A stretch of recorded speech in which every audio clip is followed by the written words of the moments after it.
My grandmother used to say, a roof rarely collapses the day the first crack appears. She was right about most things. She was right about this too. Because people think broken hearts happen suddenly, one slammed door, one betrayal, one unforgivable night. Most don't. Most are chipped away. A sentence here.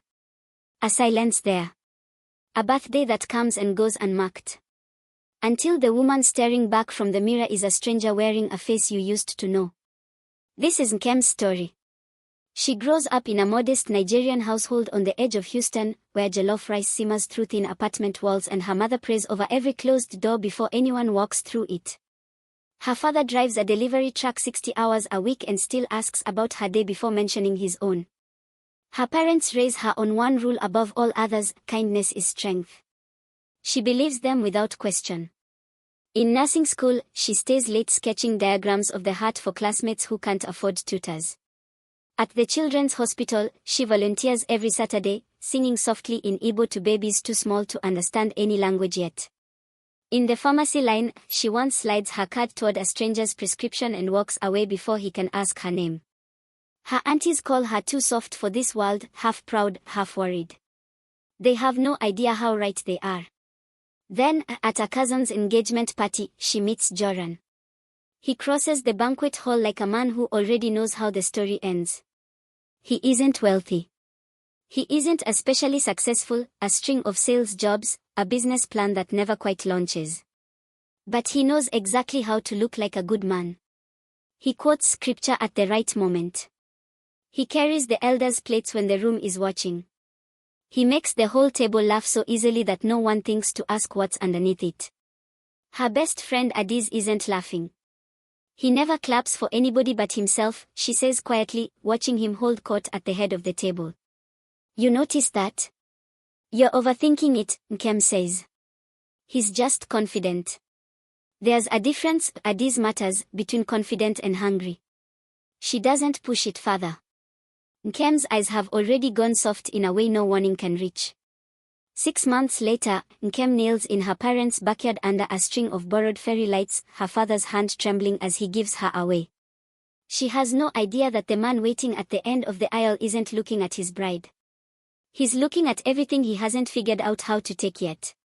Would you have noticed what Adiz noticed, or missed it the way Nkem did? Comment "I'd have noticed" or "I'd have missed it" below. Subscribe now, if you're interested in how this unfolds. Nothing collapses on the wedding night. That's the part no one warns you about. For the first few months, Joran is careful, attentive, even. He brings her tea after 12-hour shifts. He rubs her feet on the couch. He tells her mother, unprompted, that Nkem is too good for this world. Then the small things start.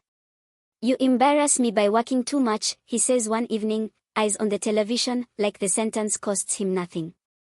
She laughs it off. Surely he's joking. He isn't. A week later, over dinner she cooked and he barely touches. You always think you're the hero, Nkem. Not everything is about you. She'd only mentioned a patient she stabilized that day, a small, ordinary win she wanted to hand to someone who was supposed to want it. She hadn't asked for applause. Just a listening face. Still, she apologizes. He accepts it the way a king accepts tribute, without warmth, only as his due, already reaching for the remote. She tells herself this is normal. Every marriage has edges. Hers are just sharper than she expected. But the apologies keep coming. Smaller each time, until she's apologizing for things she can't even name: a tone, a shift length, a smile that lingered a second too long in the wrong direction. Because to Nkem, peace has always mattered more than pride. My grandmother would put it this way: the loudest prison has no locked doors. Only guilt, repeated often enough to sound like truth. Nkem doesn't feel imprisoned yet. She feels responsible for his moods, his silences, the tightness in his jaw whenever her name fills a room he isn't the center of. One night, she comes home glowing, an offer letter folded in her purse, rehearsing how to share it small enough not to threaten him. I got the charge nurse position, she says softly. Joran looks at her a long moment. Something flickers behind his eyes, not pride, not quite anything she wants to name. Must be nice, he says, having everyone fall over themselves for you. He walks into the bedroom and closes the door. Not hard. Not loud. Just enough. She stands in the hallway holding her joy like something she's no longer allowed to keep. Weeks later, over lunch, Adiz notices her friend's stories now arrive with disclaimers. Good review, but it's not a big deal. We are fine, but you know how marriage is. Cushions, placed before every sentence, bracing for a blow no one else can see coming. You used to just tell me things, Adiz says. Now you tell me things and take them back. I'm just tired, Nkem says, too fast, already gathering her purse. Adiz watches her go and says nothing. But she starts saving the date of every lunch, every excuse, every early exit, quietly, the way you start keeping evidence before you know you're building a case. Have you ever caught yourself shrinking your own good news to keep someone else comfortable? Type yes below if this hit close to home. Joran wasn't born cruel. He grew up in a house where his own father called him the son who talks big and does small, a joke at first, then a habit, then simply the truth as far as anyone in that house was concerned. He learned early that being laughed at felt safer than trying and failing where people could see. So he stopped trying where it counted, and got very good at looking successful instead of being it. That doesn't excuse what he does to Nkem. It explains it. There's a difference, and my grandmother would want you to hold both at once.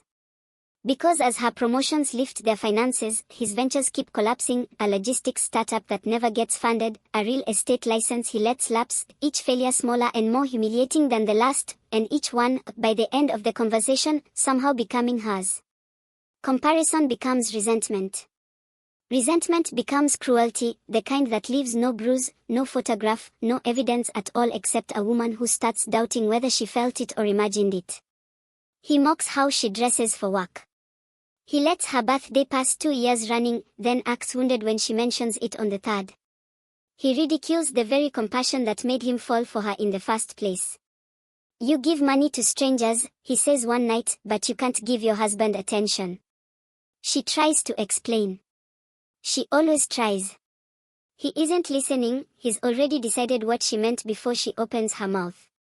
A cousin's wedding invitation sits on the counter 2 weeks before he decides, without asking her, that they won't go. Too much money for gas and gifts, he says, though he bought new shoes the week before. She doesn't argue. She mails a check alone and says nothing. When her family praises her at Sunday dinner, he goes quiet in the car afterward. In the kitchen later, you showed off tonight. Made me look small at my own in-laws table. I could have at least pretended to be happy for me, she says. Pretended. His laugh is short. I'm not the one performing tonight. Everyone in that room was performing for you. Isn't that what you wanted? There's no answer that won't be turned against her. So she stops. Stops mentioning wins. Stops accepting compliments in front of him. Stops celebrating anything, her birthday, her promotions, the Saturday mornings at the children's hospital that quietly stop too, because there's no energy left over for someone else's joy when all of hers goes toward managing his. The woman everyone once admired disappears in pieces too small to notice, only the exhaustion of having become so careful remains. Her hands start trembling before shifts. She blames caffeine. She blames overtime. She does not yet know what her body is trying to tell her, and neither yet does she know how much less time she has left before it tells her anyway. The first panic attack comes on a Tuesday, mid-shift, without warning. Her chest closes like a fist around her lungs. The hallway tilts. A colleague catches her elbow before her knees give out, pulling her into a supply closet to breathe. Every test comes back clean. Heart fine. Lungs fine. Blood work perfect across every panel. But her mind has been carrying something for years that no scan can find, invisible weight, stacked one year on top of another, until her own body finally staged the rebellion her mouth never would. Still, she protects him. She tells the doctor it's work stress. She tells her mother it's nothing. She tells herself love means endurance, that a good wife carries what a weaker woman would set down long before now. Then comes the rainy evening. She's looking for her charger in Joran's jacket pocket when his phone lights up on the counter, a name she doesn't recognize. She isn't trying to spy. She's just standing close enough, in a dim kitchen, when his voice drifts in from the hallway, low and easy and laughing. You know what's funny? She thinks she's saving this marriage. I've already checked out. The laugh that follows is careless. A man who has never once considered his wife might be standing on the other side of a thin wall, holding his jacket, holding her breath. Something inside Nkem doesn't break loudly. It breaks the way a roof does, quietly, but the exact spot the crack has been widening for years. It isn't the other voice that undoes her. She barely registers who it belongs to. It's the sentence. She thinks she's saving this marriage. She sets the jacket down, folds it over the chair the way she folds everything now, carefully, without a scene, and sits in the bedroom with a silence louder than anything she's had in years. Joran comes in 20 minutes later, unaware anything has shifted, and asks what's for dinner. She looks at him through glass. Familiar shape. Familiar voice. Suddenly unreachable. Nothing, she says. I'm not hungry. He shrugs and disappears into the kitchen, humming. She sits very still, waiting for the anger she assumes should come. It doesn't. What comes instead is quieter and far more dangerous, the slow, sinking understanding that she's spent years defending a bridge she built alone, over a river he crossed long ago and never looked back toward. She doesn't call Addis that night. She doesn't call anyone. But 3 days later, her hands shaking too hard to hold a coffee cup steady, she finally does, and says 4 words she's never said out loud before. I think I'm drowning. Have you ever found out the truth by accident, in the exact moment you weren't looking for it? Comment below.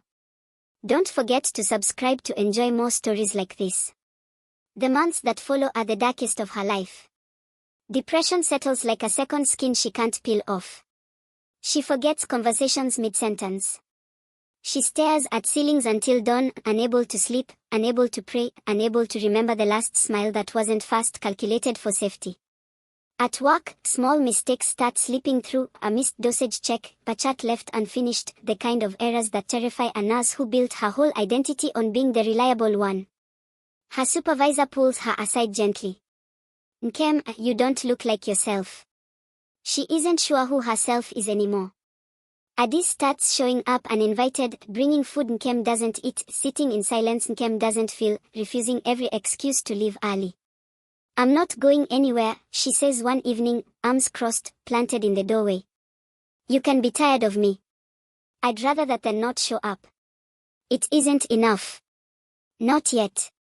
It's her mother who finally drives over unannounced one grey afternoon and finds her daughter on the kitchen floor, knees to her chest, staring at nothing. No shouting. Just a mother kneeling on cold tile, taking her hand in both of hers. We are going to the hospital now, my love. Come. Nkem doesn't resist. She has nothing left to resist with. Did he do this to you? Her mother asks, days later, sitting by the hospital bed. He didn't hit me, Mama. I didn't ask if he hit you. Her mother's voice doesn't waver. I asked if he did this to you. Nkem says nothing. She doesn't have to. The diagnosis, when it comes, isn't madness, though for a long time she feared it might be. It's severe trauma. Depression. The clinical language for years of erosion that left no photograph, no report, only a woman in a hospital gown trying to remember who she was before she learned to make herself smaller. The therapist uses a word Nkem has never applied to herself before, erosion. Not one storm. Years of small, steady weather, wearing away ground that once seemed solid enough to build a whole life on. My grandmother would pause here, the way she always did before the hardest truths. The cruelest injuries, she'd say, are often invisible. Joran doesn't visit those first weeks. Whether from shame or indifference, Nkem can't say, and for the first time in years, she's simply too tired to wonder. If you've ever hit a breaking point no one could see from the outside, you are not weak, and you are not alone. Comment seen if this is you, or someone you love. Months later, Joran comes to see her.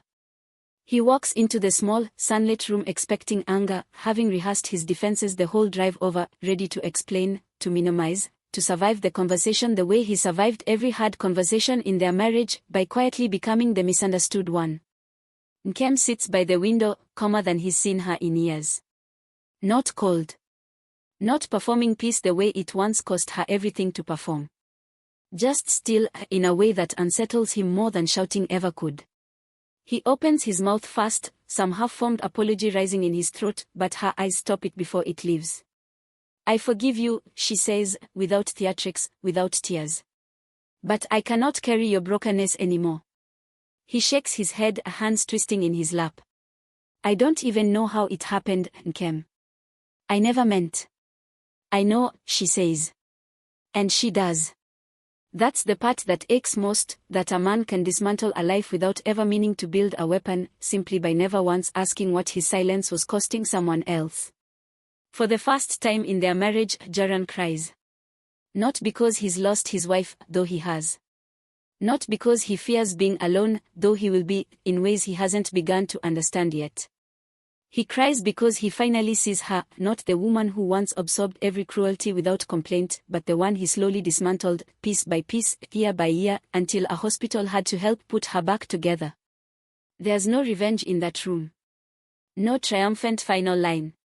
Only grief filling every corner of the small, sunlit space, his, for what he destroyed with his own hands, and hers, for everything she can't fully get back. Outside, in the parking lot, the Diz is waiting exactly where she said she'd be. She doesn't ask how it went. She just opens the passenger door and lets Nkem decide, for the first time in a long time, whether she wants to talk or sit in silence, and either way is fine. My grandmother's voice returns here, the way it always does at the end of a hard story. Kindness without boundaries becomes self-abandonment. Faith asks us to forgive. But wisdom asks us to protect the life God entrusted to us. Nkem walks out lighter than she walked in, not healed, not whole, not yet. But finally her own again. What did this story teach you about the cost of staying silent for too long? Comment below. I read every single one, and I answer the ones that need answering. If Nkem's story stayed with you, subscribe now so you never miss the next one, and send this to the one person who needs to hear that forgiveness and self-protection can live in the same sentence.